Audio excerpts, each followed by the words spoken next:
parlons finances. On va Oui. commencer par la première question. Mhm. Très bien. Selon les statistiques, il est dit que les femmes monoparentales sont sujettes à l'endettement. J'aimerais savoir quels sont les conseils que tu peux nous procurer en tant que coach financier, en tant que fondatrice de Code F, à ces femmes-là qui nous regardent, parce que mon audience est particulièrement les femmes de plus de 25 ans, donc qui ont besoin en fait de conseils. Quels sont les conseils que tu donnerais à Madame Annick?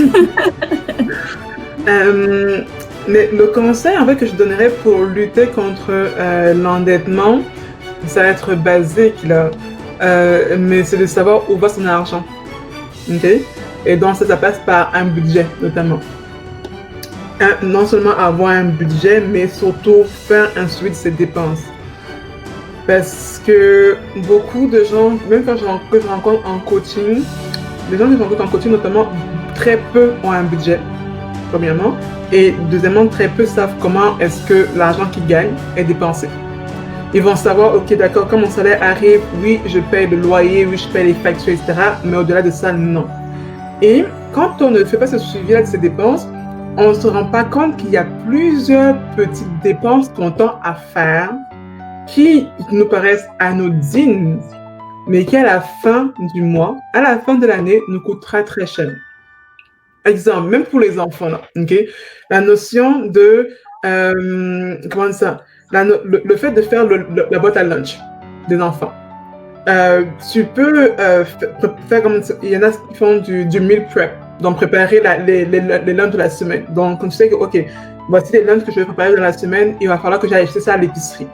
Quand tu fais ça, bah, tu peux, et donc tu as un budget pour ça, tu peux gérer, ok? Tu sais que, ok, quand je vais à l'épicerie, c'est parce qu'il faut que j'achète ça par rapport à mon meal prep.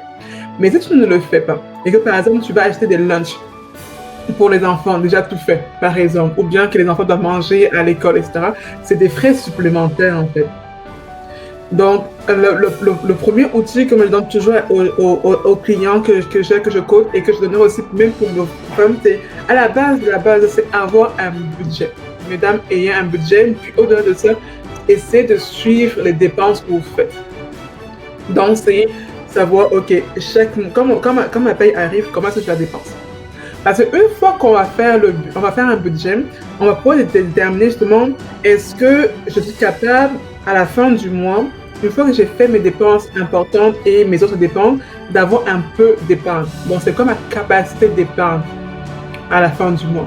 Et cette capacité d'épargne-là qu'on arrive à dégager, ça peut être un 25$, un 10$, peu importe, ben, ça peut nous servir à rembourser plus rapidement la dette qu'on aura contractée. Et contrairement à ce que contrairement à l'idée reçue, il ne faut pas non plus forcément avoir un salaire pour avoir un budget. Il n'est pas non plus nécessaire d'être un expert en Excel pour avoir un budget. Okay?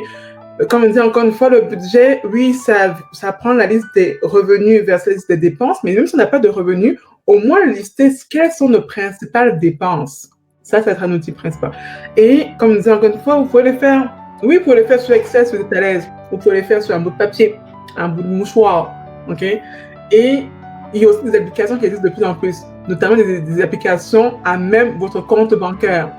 Desjardins en a, RBC en a, et de plus en plus d'autres banques mettent en place des outils à même le compte bancaire qui permet de synchroniser notre budget et notre compte bancaire pour voir justement comment est-ce que notre argent est dépensé. Parce qu'encore une fois, je dis, avoir un budget, c'est un point de départ, mais savoir comment est-ce que notre argent est concrètement dépensé, c'est la meilleure des choses à faire.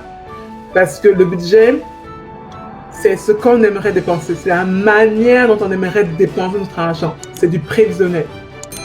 Mais quand on suit ces dépenses concrètement, là, quand on prend chaque mois son état de compte, carte de crédit, carte débit, et qu'on voit exactement les dépenses qui ont été faites. On peut le faire aussi à la main, là. C'est correct.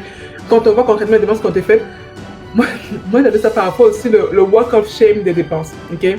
On revient en arrière, puis on voit les dépenses qui ont été faites. Parfois, il y en a qui ont été faites, puis on se dit, mais pourquoi est-ce que j'ai dépensé, je ne sais pas moi, $200 pour une paire de chaussures, alors que j'avais déjà 50 à la maison? C'est ça aussi. J'ai pris paire de chaussures, mais on peut aussi dire pour les hommes, l'écran TV 75 pouces alors que j'en ai une de 50 pouces à la maison. La même chose. Donc, c'est vraiment réaliser ces dépenses-là, puis analyser ces dépenses, puis voir comment ça va faire mieux pour l'avenir. Est-ce que je